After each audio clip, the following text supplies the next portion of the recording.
예, 오늘 첫 번째 강의는 네피림과 그리고 하나님의 아들들은 누구인가 창세기 6장에서 나오는 내용입니다.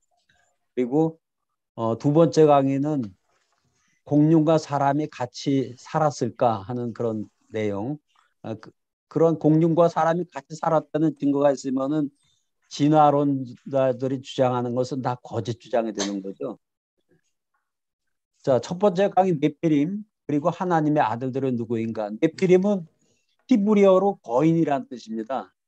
그래서 그 킹 제임스 성경에서는 네피림이라고 그러지 않고 그냥 자이언트 거인으로 이렇게 나와 있습니다. 거기 보면은 왼쪽에 보면 날개 달린 남자 천사하고 여자 이렇게 나와 있고 오른쪽에 보면 이집트 벽에서 나오는 건데 다른 사람들은 다 작은데 여기 큰 사람이 있죠. 엄청 큰 사람. 네. 네, 그래서 이집트 벽화에 특히 이런 게 많이 나오더라고요. 네.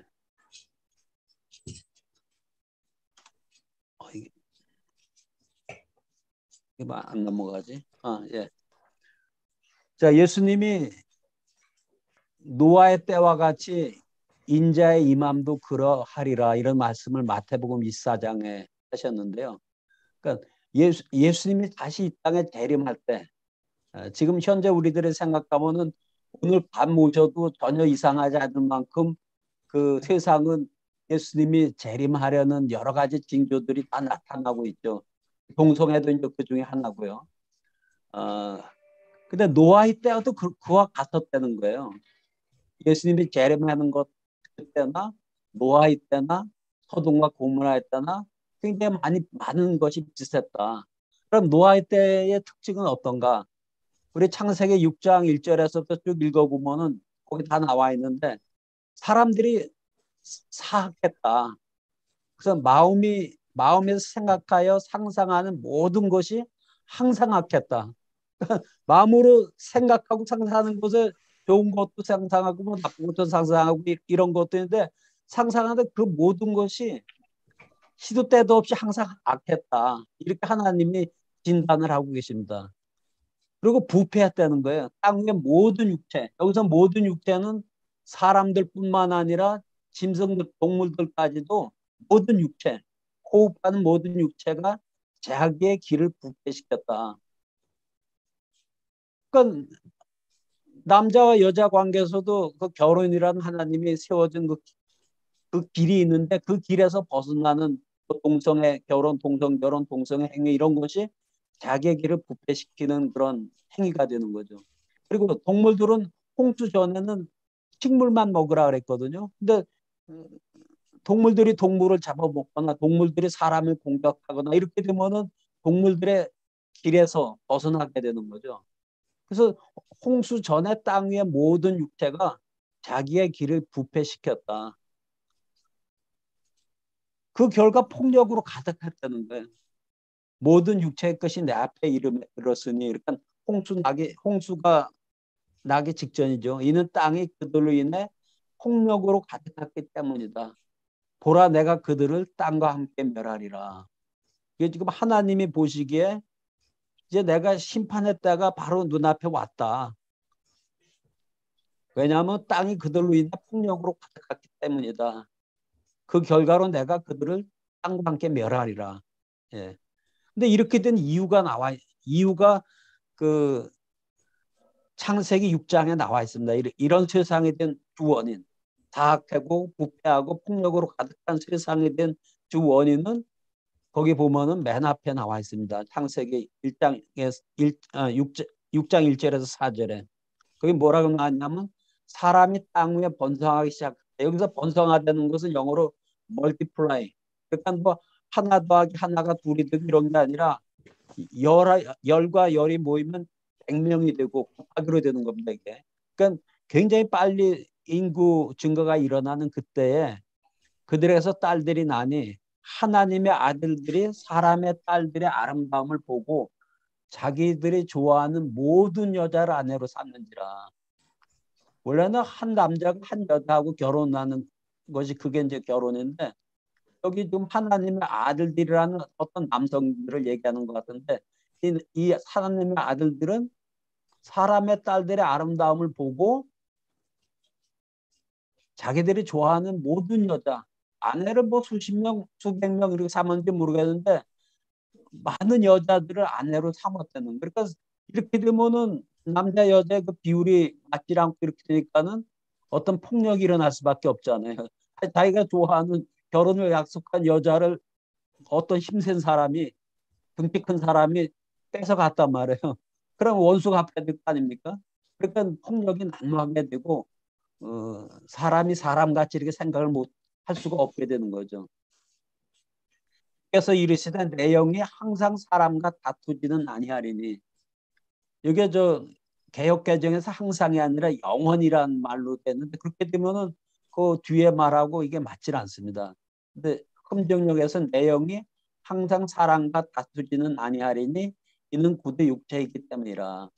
그러니까 사람이 육체와 영으로다가 이렇게 된 구성된 사람인데 영이라는 건 우리가 하나님과 서로 교통하는 하나의 채널이잖아요. 그것이 이제 다 없어진 게 아니라 그것이 작동을 못하는 거죠. 하나님의 말씀도 듣지 못하고 우리가 하나님께 뭐 말도 못하고 그러니까 하나님 그러니까 서로 얘기를 해야지.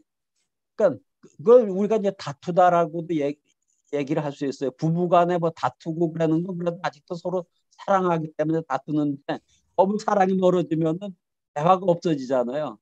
그러니까 이제 대화 안 하겠다는 게 다투지 아니하려니 이는 그가 육체가 됐다. 그럼에도 기회를 주겠다. 120년이란 기회를 주겠다. 그래서 노아한테 그 120년 동안 그 방주를 만들으라는 그 기간을 주잖아요. 예. 그래서 뭐 노아는 120년 동안 방주를 만들면서 때가 되면은 그 심판이 온다는 그러한 그래서 회개하라는 그러한 메시지를 의의 메시지를 전했다고 히브리서에 나와 있습니다. 당시 땅에는 거인들 네피림이 있었고 그 뒤에도 그러니까 홍수 전에도 있었고 그 뒤 홍수 후에도 있었다는 거예요. 곧 하나님의 아들들이 사람의 딸들에게로 들어와 그들이 저들에게 아이들을 낳았을 때더라. 바로 그 아이들이 커가지고 이쪽에 강력한 자들, 즉 명성 있는 자들이 되었더라. 예.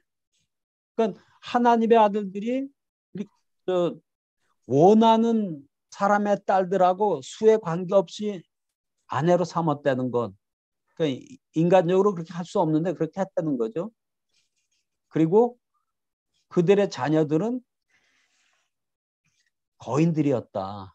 그 거인들은 당시에 강력한 자들, 힘이 엄청나게 센 자들, 또 명성 있는 자들이 되었다. 여기서 그러면 하나님의 아들은 누구냐? 또 사람의 딸들은 그냥 아담을 통해서 후에 태어난 사람의 딸들이라고 보면 그건 맞습니다. 육체이기 때문이라는 건 아까 제가 말씀을 했고요. 120년의 의미도 얘기를 했습니다. 거기에 대해서도 이제 신학적으로 또 다르게 주장하시는 분들도 있더라고요. 네피림은 누구인가? 이 네피림이 출현하게 된 것이 노아 홍수의 주 원인이 되었나? 이것도 한번 우리가 생각해 보는 거죠. 그러니까 너무 이제 폭력적이고 악하고 뭐 이렇게 됐는데 그것이 이제 네피림과 관련이 됐다는 거죠. 그리고 네피림은 홍수 전뿐만 아니라 홍수 후에도 있었다. 예, 우리는 성경 말씀을 통해서 과연 홍수 후에도 네피림이 있었는지 알아보겠습니다. 자, 전통적으로 하나님의 아들들은 그 아벨이 죽고 나서 대신 경건한 아담의 후손으로 세운 아들이 셋이잖아요. 셋의 경건한 셋의 후손의 아들들을 하나님의 아들들로 이렇게 보는 견해. 그것이 지배적인 견해입니다. 예. 우리 그 성경 주석에도 그렇게 많이 나와 있어요.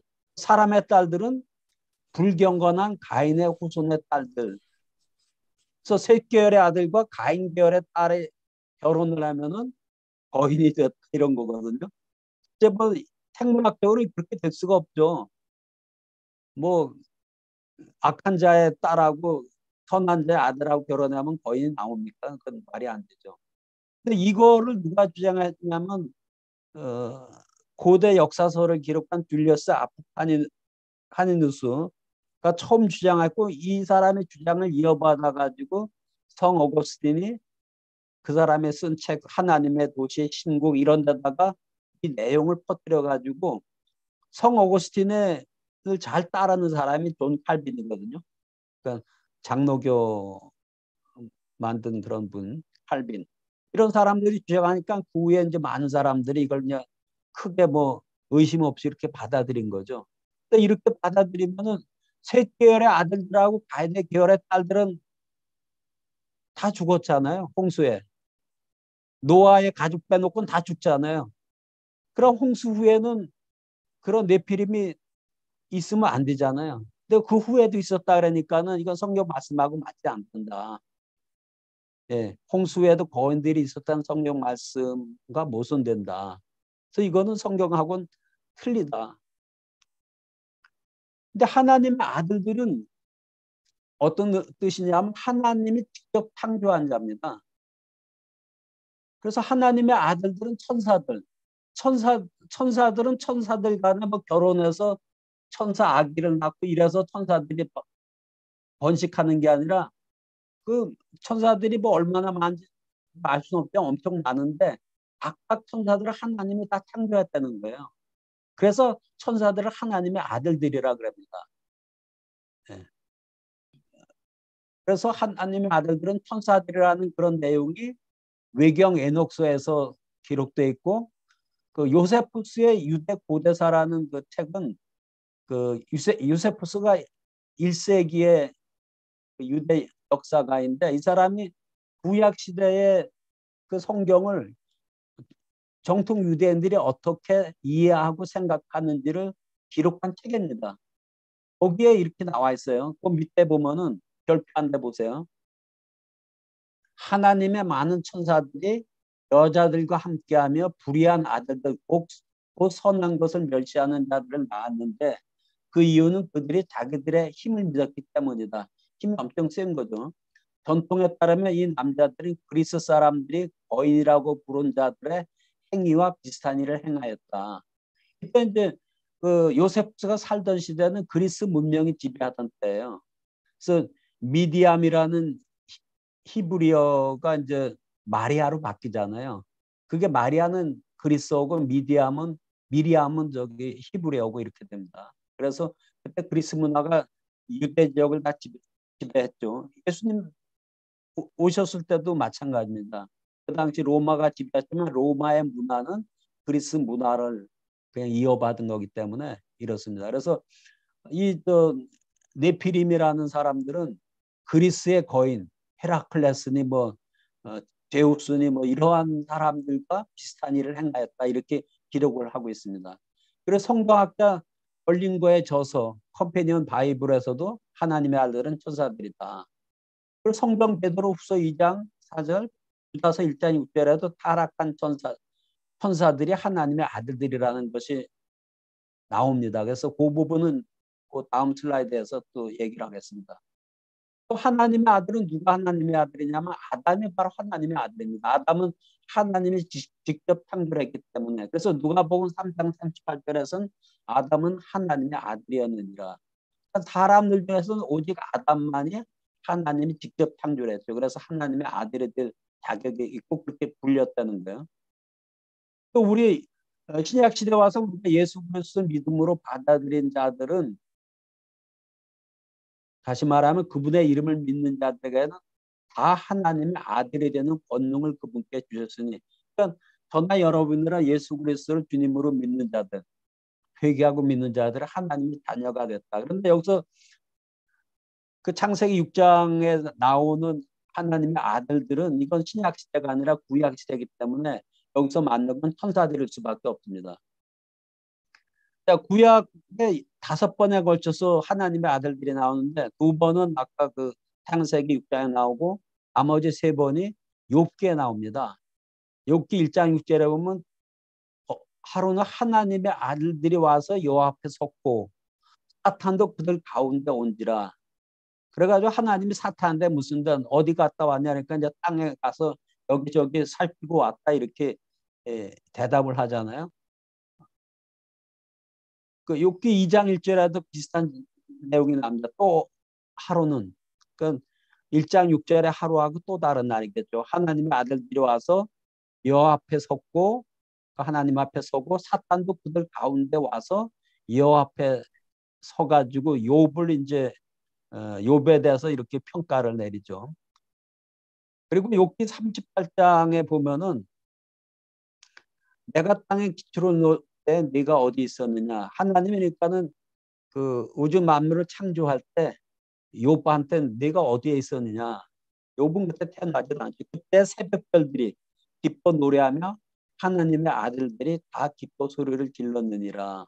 그래서 하나님의 아들들이 이게 천사들이거든요. 그러니까 천사들은 창세 전부터 존재했던 영적인 그 인격체라고 볼 수가 있습니다. 그러니까 하나님이 우주 만물을 창조할 때 새벽별들이 너무 기뻐가지고 손뼉을 치면서 소리를 질렀다는 거예요. 그래서 구약에서 기록된 하나님의 아들들은 모두 천사들이다. 근데 이렇게 되면 이제 천사가 뭐하는 그 인격체인가 하는 것을 제가 이렇게 좀 찾아봤습니다. 그래서 천사는 하나님이 지시한 어떤 임무를 수행하는 자다. 그 능력이나 지혜에서 사람보다 고등한 인격체이고 하나님 주변에 둘러서 있는 자들이다. 또 영적인 존재다. 창세전에 창조됐다. 아까 얘기한 것처럼 하나님이 창조할 때 그 손뼉 치면서 찬양을 했다는 거 아닙니까? 또 구원의 상속자를 섬기는 영이다. 그래서 천사들한테는 절하지 말라 그러죠. 절을 하지 마라. 그래서 그 요한계시록에서도 저 사도 요한이 천사들은 자기한테 이렇게 쭉 계시해 주는 그 천사한테 절을 하려니까는 절을 못하게 그 천사가 말립니다. 예. 그 창세 전에 천사들의 일부 한 3분의 1이 루시퍼와 함께 하나님을 대적해서 사탄의 천사들이 됩니다. 즉 마귀들이 됩니다. 마귀들. 우리 저 개역개정 성경에서는 마귀라고 번역이 안 되고 귀신들이라고 번역되는데 그건 잘못된 번역입니다. 마귀들.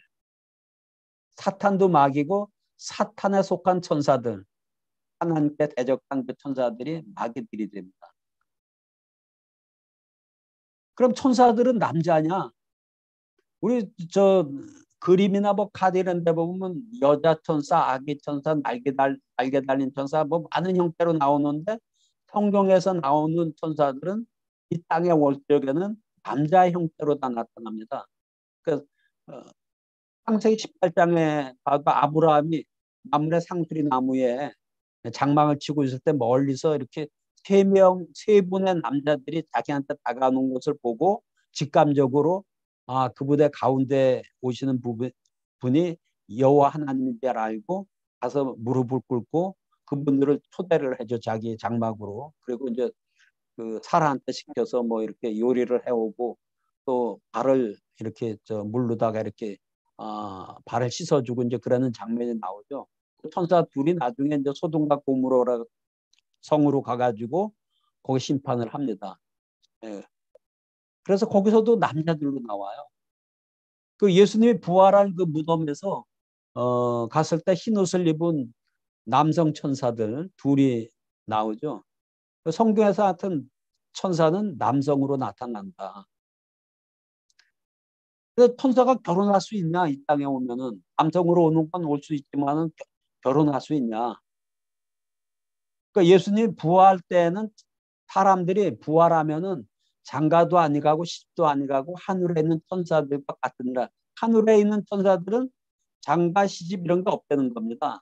그리고 우리가 부활하면은 그와 같은 천사들과 같게 된다는 거예요.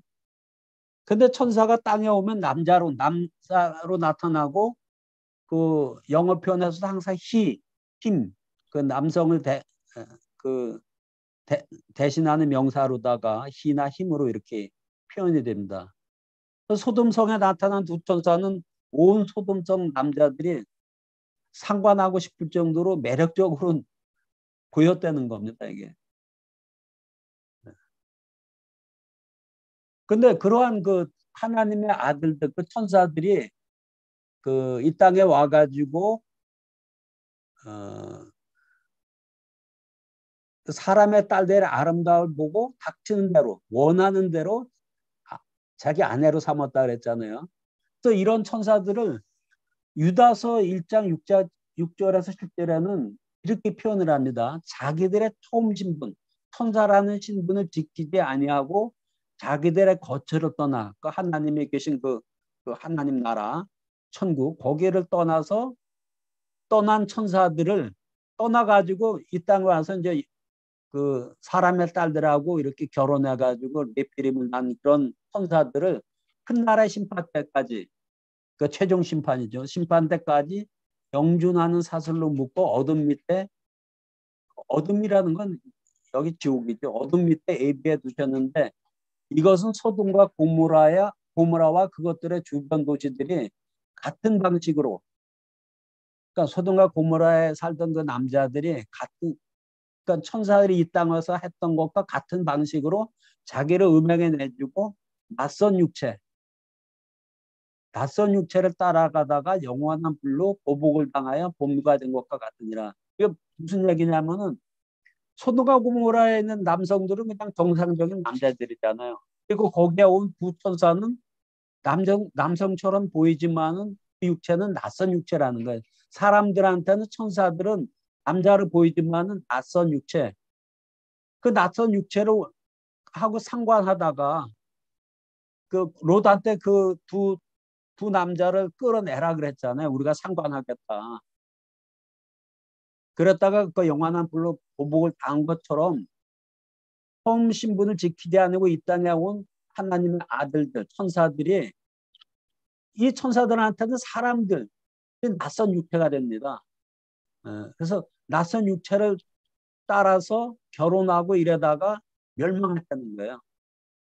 같은 내용이 베드로후서 2장 4절에도 나옵니다. 하나님께서 죄를 지은 천사들을 아끼지 아니하사 지옥에 던지시고 어둠의 사슬에 넘겨줘 심판 때까지 예비해 두셨으며 그래서 저는 여기 노아 홍수 전에 사람의 딸들하고 결혼한 하나님의 아들들 천사들 그 천사들하고 그 사탄이 하나님과 대적할 때 3분의 1의 천사들이 사탄 편에 쓰잖아요. 그 천사들하고는 좀 다르지 않나.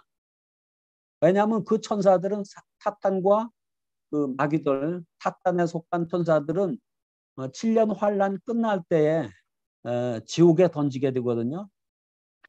그래서 아직 지옥에 가진 않았습니다. 그 나중에 또 나옵니다. 그 부분에 대해서. 그래서 뭐 서로 좀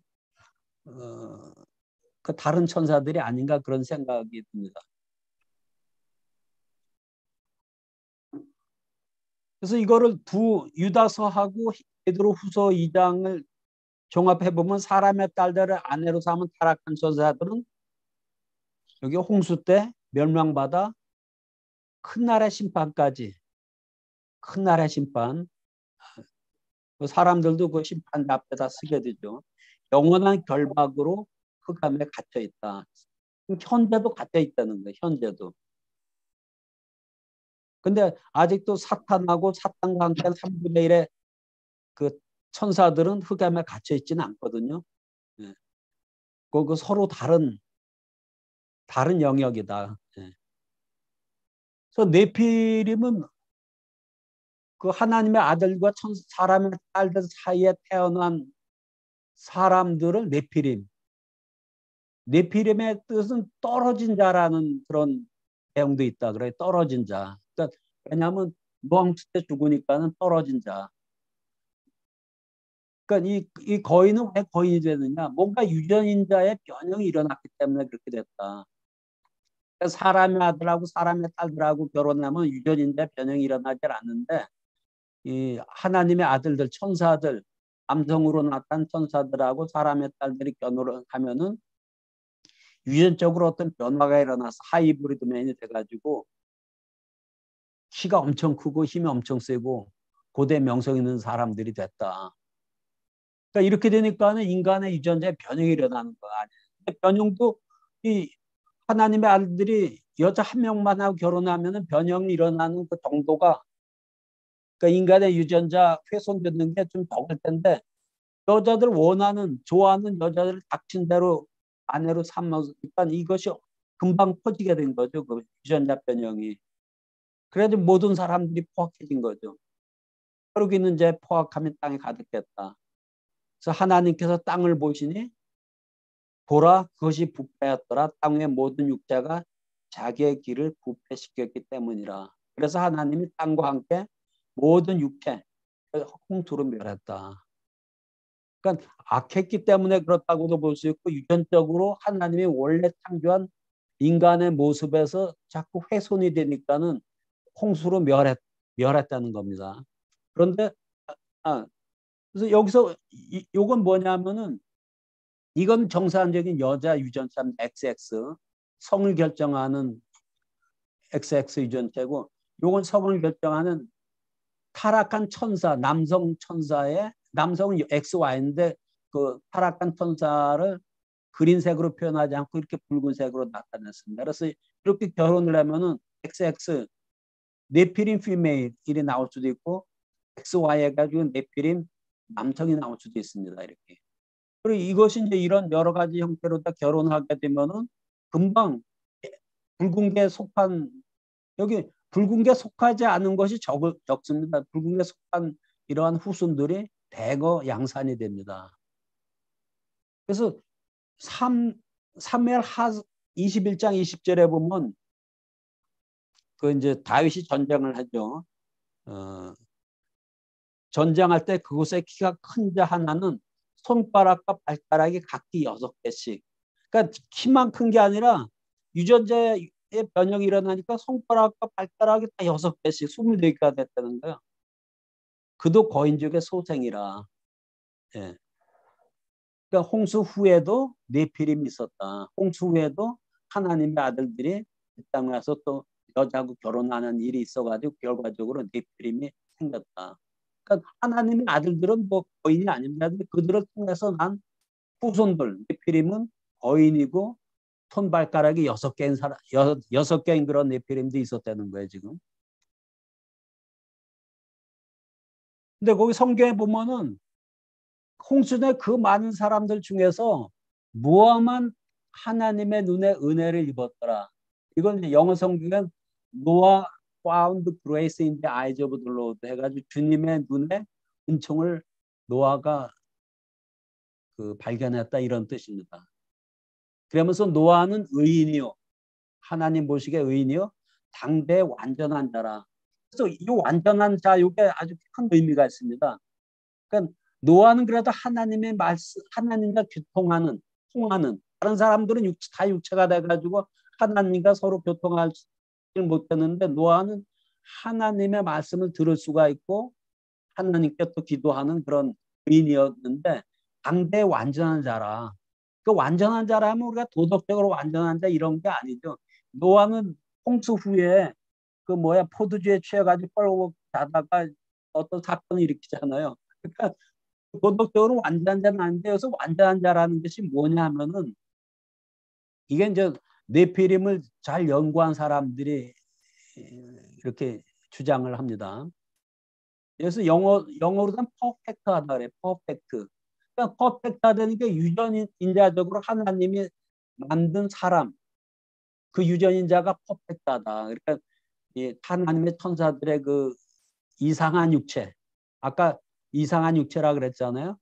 그러한 육체의 유전자를 받지 않은 그러니까 흠이 없는 온전한 건강한 교만한 흠이 없는 이런 뜻이라는 거예요. 그러니까 육체적으로 흠이 없는 즉 타락한 천사의 유전자의 영향을 받지 않은. 근데 그 당시에 그저 창세기 6장 바로 전 5장의 마지막 절에 이렇게 나와 있습니다. 노아는 500세가 되어 셈과 함과 야벳을 낳았더라.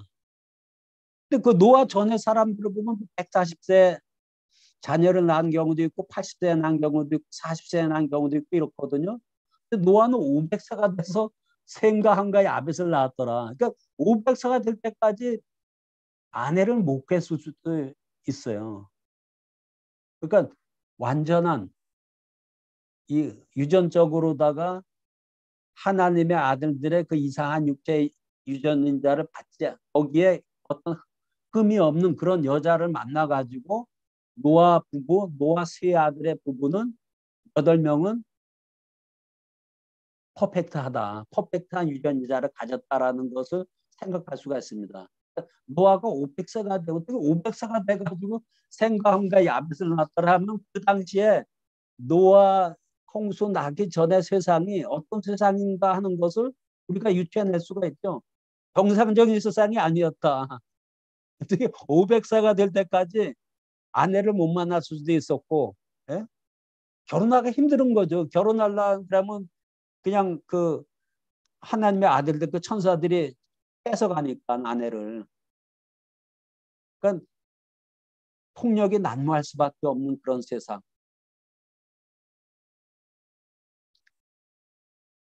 예. 홍수 후에도 네피림이 있었다라는 것을 우리가 성경에서 이제 찾아볼 수가 있습니다. 홍수 후에도 하나님의 아들들이 사람의 딸들에게로 들어와 자식을 낳았다. 그 결과 거인족들이 곳곳에서 생기게 됐다는 거죠. 또 우리가 이스라엘 족속들이 출애굽을 한 다음에 이제 하나님께서 가나안 땅으로 이제 들어가라 그러잖아요. 그래서 들어가기 전에 정탐꾼을 보내가지고 거기 정탐을 합니다. 정탐한 사람들이 와가지고 뭐라 그러냐면 거기서 본 모든 백성은 신장이 장대한 자들이며 또 네피림의 후손 안악자손 대장부들을 보았나니 우리는 스스로 보기에도 메뚜기 같으니. 그러니까 이 네피림 후손 안악자손 대장부들은 키가 3m, 4m, 5m 이렇게 되니까는 정말 이게 뭐 틀린 표현은 아닌 것 같아요. 메뚜기 같으니. 하나님께서 그런 사람들을 다 너희들 손에 붙여 주겠다 그랬거든요. 그러니까 하나님 말씀 믿지 않고 그냥 자기들이 본 그 거대한 그런 그 거인들을 보고 너무 겁에 질린 거죠. 또 르바임 족속의 남은 자는 바상왕 옥군이었으며 르바임 족속이 거인족이거든요. 르바임 하면 이제 거인 족속이라는 뜻인데 거기서 거인들은 이제 다 죽었고 바사랑 옥만 남았다는 거예요. 근데 그의 침상이 그의 키는 나와 있는데 그 침상의 사이즈에 대해서 나왔습니다. 그 침상의 길이가 471cm, 예, 9규빗, 너비가 2m가 넘는. 그러니까 키가 거의 400한 뭐 50cm는 되겠죠. 450. 그러니까 침대 길이가 471이니까 그거보다 약간 작지 않겠습니까? 그러니까 450. 또 골리앗, 다윗과 싸운 골리앗. 그 가드 사람 골리앗은 그러니까 가드 사람인데 블레셋의 용병으로다가 들어온 거예요. 가드 사람. 그러니까 이스라엘 전통에 의하면은 그 룻의 며느리가 둘이었잖아요. 룻기 읽어보면 그 이스라엘로 룻하고 돌아온 그 며느리의 후손으로부터 누가 나옵니까? 다윗이 나오죠. 다윗. 그런데 거기 룻을 따라오지 않고 거기 남은 자기 백성들 쪽으로 그 며느리의 후손들로부터 누가 나오냐면은 골리앗이 나왔다는 거예요. 이게 이스라엘 사람들 성경엔 기록되어 있지 않지만 이스라엘 사람들의 전해 내려온 그 전통 이야기에 의하면 그렇다 그럽니다. 이 사람의 키는 6규빗, 하면 314cm인데 거기다 플러스 한 뼘, 한 뼘이 뭐 30cm 될 거 아닙니까? 그러니까 한 3m 40cm 내지 50cm 되는 키, 그게 이제 골리앗의 키예요. 그리고 또 이제 사무엘 하에도 나옵니다. 거인 중의 아들 중에 무게가 300세겔이 되는 놋장을 들고 색깔을 탄 이스비 분업이 다윗을 죽이려 함으로, 예, 뭐 이런 내용이 나오고. 아이고. 또 가드에서 전쟁할 때에 그곳에 키가 큰 자 하나는 손가락과 발가락이 각각 6개에서 24개가 있는데 그도 거인족의 소생이라. 그래서 이 홍수 후에도 그 가나안 지역에 이 거인족들이 성마다 도시마다 있었다는 것을 보여줍니다. 이 120년의 의미, 주께서 이르신 내용이 항상 사람과 다투지는 아니하리니 이는 그도 육체이기 때문이라. 그럼에도 그의 날들은 120년이 되리라. 이건 좀 많은 사람들은 그래서 이후로다는 인간의 수명이 최대 120년일 거다. 그러니까 요새도 뭐 120년 이상 사는 사람 굉장히 드물잖아요. 120년 이상은. 몇 명 정도 세계적으로 손꼽을 정도로 다 적은데 이 말이 틀리는 것이 그 노아의 아들도 670살 이렇게 살거든요. 그다음에 이제 그다음에 후손들이 한 470, 400년, 그다음에 300 얼마 이렇게 되다가 아브라함이 거의 한 200 정확히 물었는데 200세 가까이 삽니다. 그래서 인간의 최장 수명이 120년이 최장 수명은 아니다. 이건 틀린 거예요. 그래서 많은 목사님들 이렇게 또 얘기하시는 목사님들이 계세요. 요거는 제가 보기엔 틀린 거고 노아가 홍수 경고를 받고 방주를 제작하는 그런 하나님의 지시를 받고 홍수가 시작되기까지 기간이 120년. 예. 그래서 이 말씀을 하고 나서부터 120년이 되면은 그의 날들, 사람들의 살 날들이 110년 되리라. 120년 후에는 홍수가 와서 다 멸절된다는 것을 나타냅니다.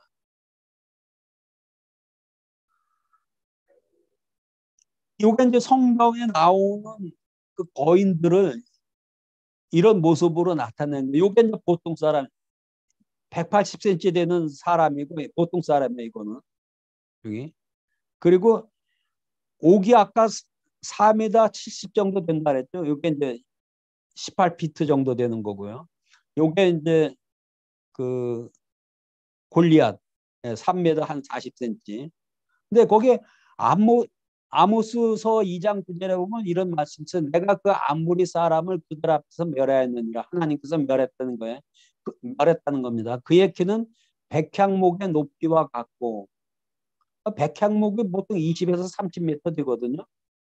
그는 상수리 나무와 같이 강하니 그래서 이거로 다 나타내면 10m 이상이 된다는 거예요. 그래서 36피트면은 거의 11m 되는 거거든요. 그러니까 성경에 나와 있는 거인들을 이렇게 쭉 세어보면은 한 3m 50에서부터 11m 정도까지 이렇게 된다. 예. 그러니까 엄청난 거죠, 이게.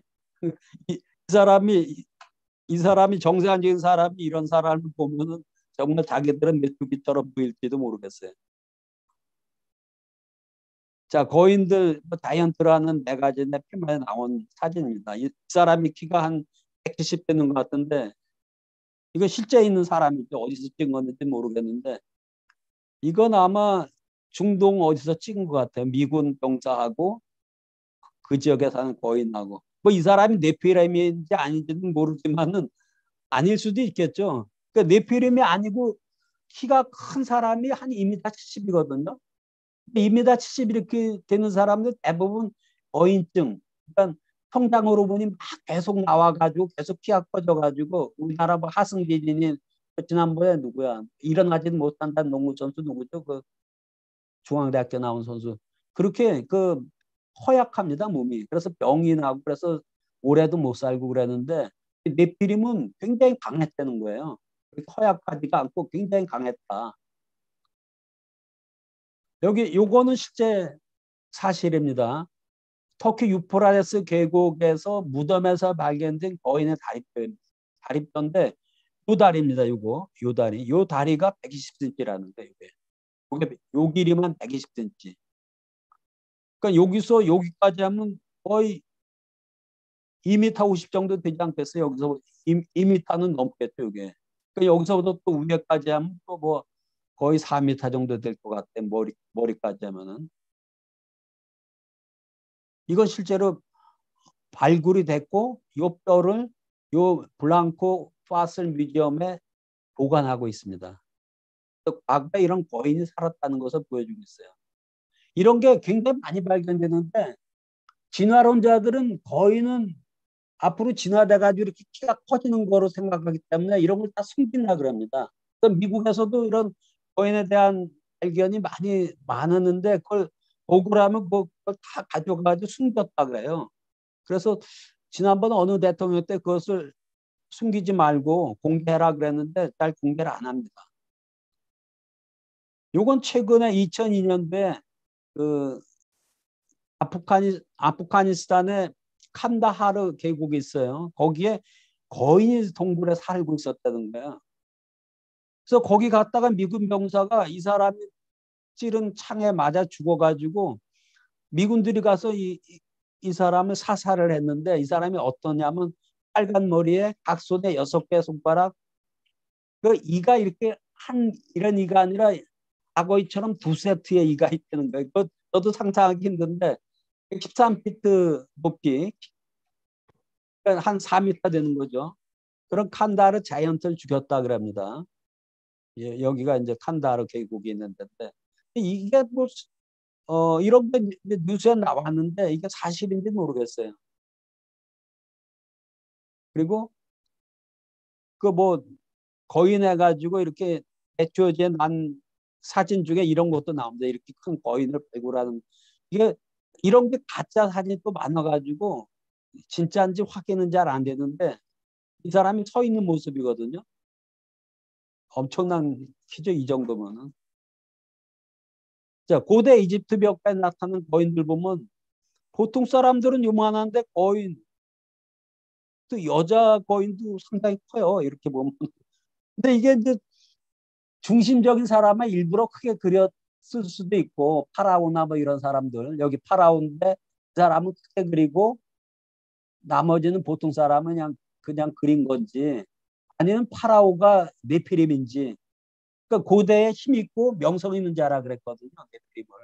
그러니까 파라오 같은 거는 힘도 있고 명성 있는 자니까는 이렇게 될 수도 있어요. 여기 보면은 이 저도 그 5년 전에 어제 탄자니아 세렝게티 그 저기 야외에 동물들이 있는 거기 가보고 이 이 동물의 키가 엄청나더라고요. 나무가 큰데 그 목의 중간에 이렇게 걸쳐 있어요. 기린이 뭐 10m 이상 되죠. 이게 10m 이상.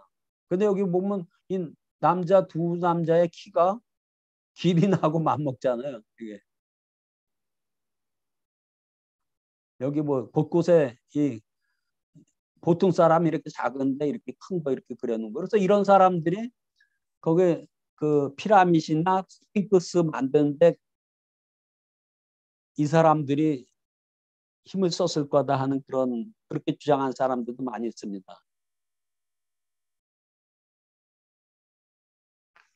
왜 하나님은 가나안 족속을 진멸하라고 하셨나? 성경 보면 우리가 저같이 그 이제 대학교 들어가서 대학교 졸업할 때 전 예수 그리스도를 믿게 되는데요. 성경 읽으면 하나님이 너무 잔인하지 않나 이런 생각을 했습니다. 여기 보면은 내가 차지할 그 이제 가나안에 들어가면 7족속에 있는데 그들은 내게 넘겨치게 하시리니 그때 너는 그들을 진멸하라. 그들과 어떠한 뭐 언약도 하지 말고 불쌍히 여기지도 말고 남자 여자 아이들까지 다 진멸하라는 거예요. 또 혼인도 하지 말지니. 그리고 사울 왕한테도 사무엘이 이래잖아요. 하나님의 그 말씀을 받아가지고 지금 가서 암말렉을 쳐서 그들의 모든 소유를 남지 말고 진멸하되 남녀와 소아와 어린아이 젖 먹는 아이와 우양과 낙타와 나귀를 죽이라 하셨나이다. 또 요 명령을 지키지 않아서 사울은 하나님으로부터 버림받잖아요. 그 명령을 제대로 지키지 않아서.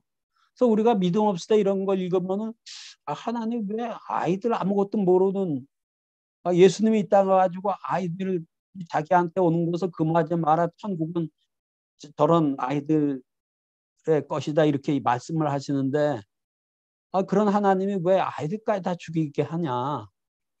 저도 예수님을 믿고 나서도 이런 말씀이 굉장히 거슬렸습니다.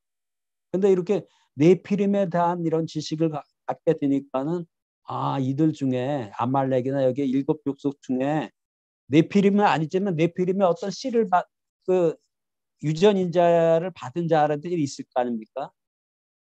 예. 그러니까는 다 죽여야 되는 거예요. 그런 사람들이 이스라엘 메시아를 보내려고 이스라엘을 택했는데 이스라엘 사람들의 유전자인 네피림 그런 이상한 육체 유전자가 들어오면은 문제가 되잖아요. 그러니까 다 죽이라. 그, 그래서 이게 이제 가나안 이 사람들하고 이제 뭐 결혼도 하고 이렇게 그렇지 이렇게 죽이지 않고 이 사람들하고 타협하고 결혼하고 뭐 약속을 만들고 뭐 이러면은 그 가나안이 가지고 있는 바알 문화, 우상 문화가 예, 거기에 이제 빠지게 되고 그래서 우상 문화를 배격하는 이런 것이 성경에 나와 있죠. 그렇지만 이제 우리가 네피림의 그 나쁜 이런 영향을 보면은 이스라엘 족속을 네피림의 이스라엘 족속의 DNA를 그 훼손하는 것을 방지하기 위해서 하나님은 다 죽이라고 그랬구나 하는 것을 우리가 이해할 수가 있습니다. 이해가 됩니까 이게? 네.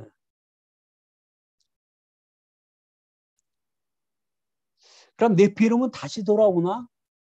그러니까 홍수 예수님이 재림할 때 홍수 전에 세상 같이 된다 그러잖아요.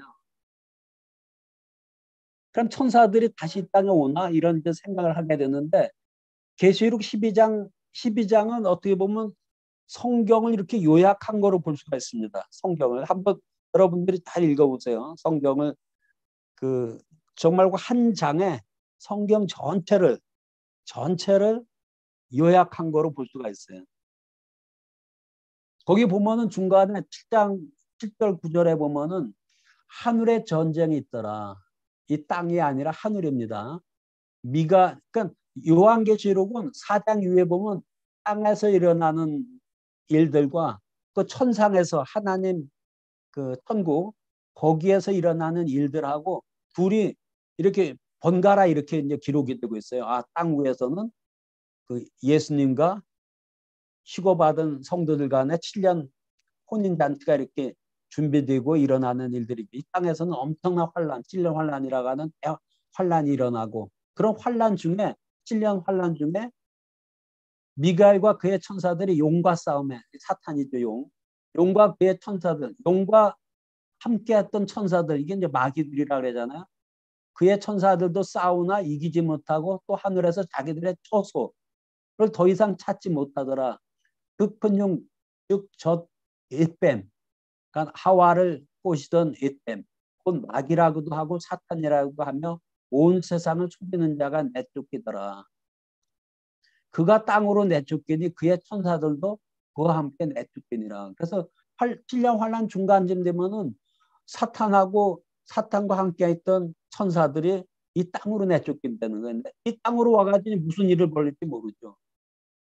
이 악한 자들이 왔기 때문에 이 땅은 정말로 악한 게 됩니다. 악한 세상이 돼요. 한 번도 경험해 보지 못한 정말 상상할 수도 없는 그런 악한 세상이 됩니다. 그게 바로 요한계시록 내용이에요. 4장 이후에 보면은 이제 7년 환란이 4장 그래서 저 20장까지 이렇게 19장까지 기록됐거든요. 거기 교회라는 말 한 단어도 안 나옵니다. 왜냐하면 교회는 이 땅에 없기 때문에. 그러니까 제가 생각하기에 그 환란을 통과해야 된다 이렇게 주장하는 목사님들은 성경을 잘못 해석하신 거예요.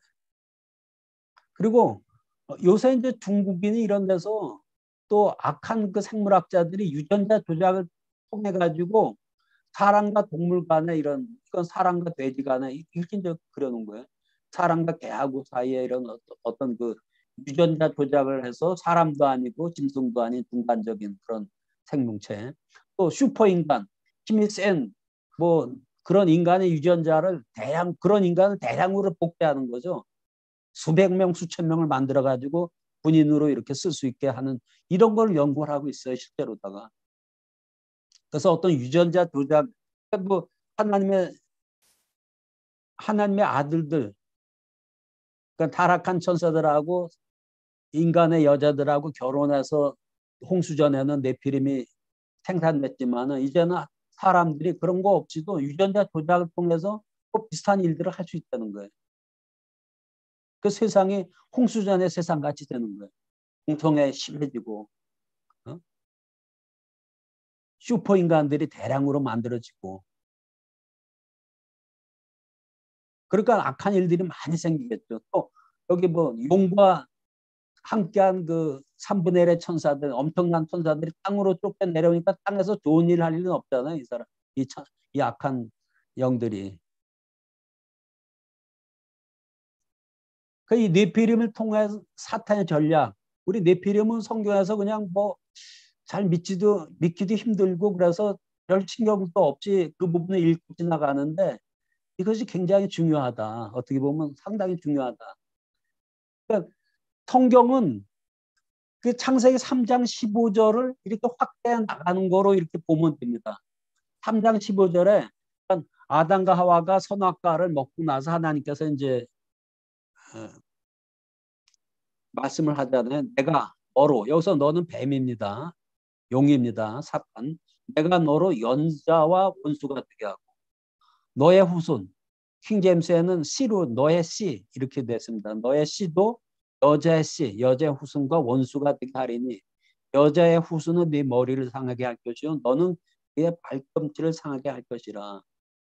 또 여자의 후손은 누굽니까? 이게 여자의 후손. 이게 바로 메시아를 나타내거든요. 여자의 후손. 사람들은 다 남자의 후손입니다. 아브라함이 이삭을 낳고 이삭이 야곱을 낳고 그래서 아담의 후손들은 다 남자의 후손들인데 여기서 여자의 후손으로 오신 분은 예수님밖에 없어요. 그러니까 여자의 후손은 이 머리를 상게 사탄의 권세를 깨버린다. 사탄이 가지고 있는 사망 권세를 깨버립니다. 부활을 하게 해가지고 사망 권세를 깨뜨리고 그러는 과정 중에 마치 여자의 후손은 그의 발꿈치를 그 사탄으로부터 상하게 된다. 그러니까 십자가에서 고난을 얘기하는 거가 되겠죠. 이게. 근데 요 부분의 말을 쓰면 이렇게 확대하는 그래서 사탄은 여자의 후손이 온 것을 계속 막습니다. 그러니까 아벨이 나오니까 아벨이 바로 여자의 후손인 줄 알고 가인을 시켜서 사탄은 가인은 사탄에 속한 자라 그랬잖아요. 성경에 보면 가인을 시켜서 죽이잖아요. 그리고 다시 셋을 통해서 또 인과 증가하게 되니까 이제는 그 타락한 천사들을 통해 가지고 여자의 후손이니까 여자를 닥친 대로 아내로 삼게 하고 그리고 여자의 후손의 씨를 또 유전자 조작을 통해서 그 변형을 통해서 거인이 되게 하고 뭐 이렇게 해가지고 경건한 여자의 후손 메시아가 오는 것을 방해를 하는 겁니다. 그리고 하나님이 아브라함을 택해가지고 그걸 통해서 아브라함의 후손 중에서 메시아를 보내겠다는 걸 사탄이 그 알고 그 아브라함의 후손이 400년 동안 애굽에 가서 종살이를 또 하게 400년 동안 종살이 한 건 아니고 400년 동안 거기 샀는데 그중에 나중에 그 요셉을 모르는 그런 파라오들이 생기면서 핍박을 하게 되잖아요. 그래서 거기서도 여자 씨가 오는 걸 막기 위해서 아들 낳으면 다 그냥 죽이라 그러잖아요. 그렇죠? 그리고 그 400년 동안에 사탄은 또 유대인들이 다시 그쪽으로 오는 걸 알고 이미 가나안 지역의 여러 성들의 그 네피림을 출현시킵니다. 그러니까 하나님은 그 가나안 지역에 들어가면은 가나안 족속들을 사정봐주지 말고 결혼도 하지 말고 다 멸절하라 그러잖아요. 네.